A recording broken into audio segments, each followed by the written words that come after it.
San Martín de Porres, religioso dominico. En el Perú del siglo XVII eran muchos los que desembarcaban en las Indias sin oficio ni beneficio.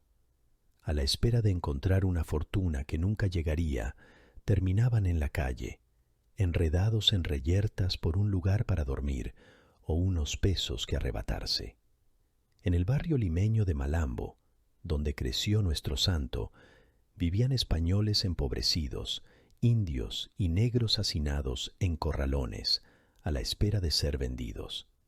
Martín sabía que los negros, mano de obra en plantaciones y construcción, eran bien pagados como esclavos, y ya de fraile, cuando en su convento del Rosario hubo un gran problema económico, propuso al prior que lo vendiese, en lugar de los objetos preciosos con los que intentaba conseguir un préstamo, alegando que él era propiedad de la casa y valía como poco 1000 pesos.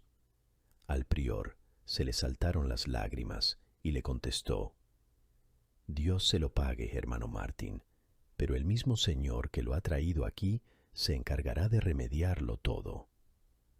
Un adelantado a su época. Martín de Porres Velázquez era hijo del hidalgo español Juan de Porres, que fue gobernador de Guayaquil, y de la negra liberta panameña Ana Velázquez. El matrimonio entre ambos era impensable en aquella época, por lo que Juan se amancebó con ella y no reconoció como legítimo a Martín hasta años después de su nacimiento, aunque siempre se ocupó de su sustento. La ilegitimidad fue la causa principal de que el santo no fuera admitido en un principio como fraile en el convento de los dominicos de Lima, sino sólo como donado, es decir, recibía alojamiento y se ocupaba de la limpieza. Pero el santo de la escoba había aprendido desde su adolescencia en Malambo los principios de la medicina aborigen, el uso de las plantas curativas y la relación de confianza entre quien cura y quien quiere ser curado, y puso todos sus conocimientos al servicio de los hermanos dominicos y de los enfermos que acudían cada vez más numerosos a Santa María del Rosario, pues su fama había corrido por toda Lima. Durante una epidemia de sarampión, narra un anónimo de la época, parecía una casa de locos la enfermería, porque cada uno de los enfermos, con el frenesí gritaba, salíase de la cama, y hacía otras cosas como hombre privado de juicio, quien podría con tanto y para tantos. La caridad del venerable fray Martín, que a todos apaciguaba en sus locuras, a todos aplicaba los remedios, a todos hacía que comieran y bebieran, aunque aquellos en el frenesí se resistían. Dotado de un fino sentido del humor, su sencillez apabullante, su disponibilidad y paciencia, hacían que acudieran a él personas de todos los estamentos sociales, desde el virrey de Perú hasta los zapateros remendones, en busca de ayuda material y espiritual, de consejos y curas. Se le atribuye el don de la bilocación. Cuentan que mientras estaba en su celda, fue visto llegar junto a la cama de algunos moribundos para consolarlos, y que a veces salía del convento para atender a algún enfermo y volvía a entrar sin que nadie le abriera y sin llave de la puerta. Cuando le preguntaban cómo hacía, contestaba riéndose: «Yo tengo mis modos de entrar y salir».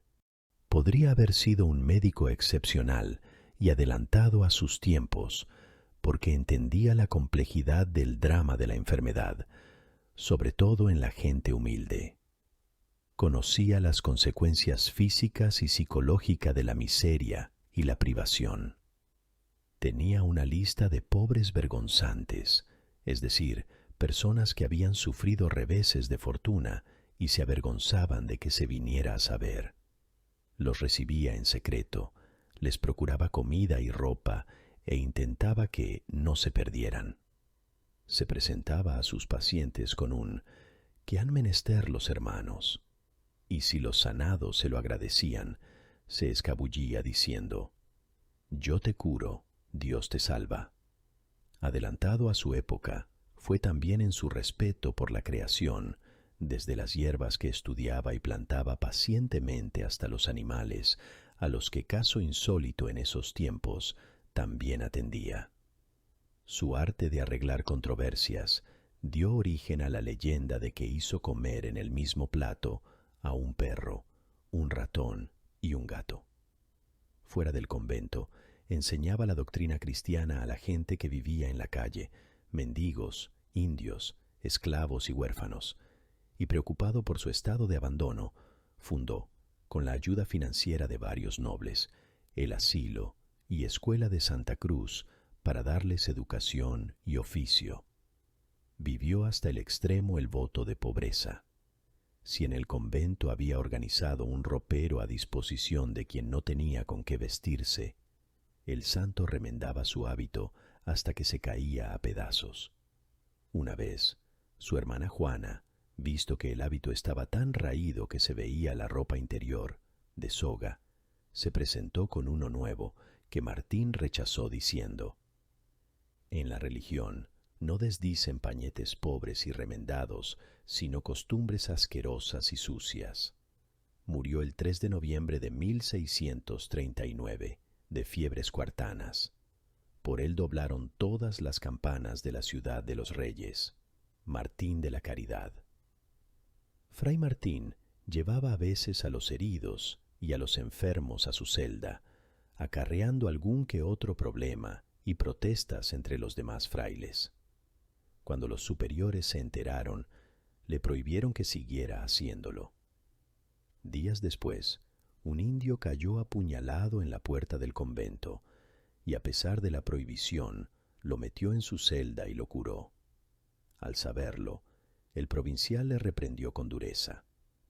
Martín, apenado, le preparó un cocido, que era muy del agrado del superior, y al servirle le dijo: «Desenójese vuestra paternidad, y coma esto, que ya se le sabe tan bien como a mí la corrección que he recibido».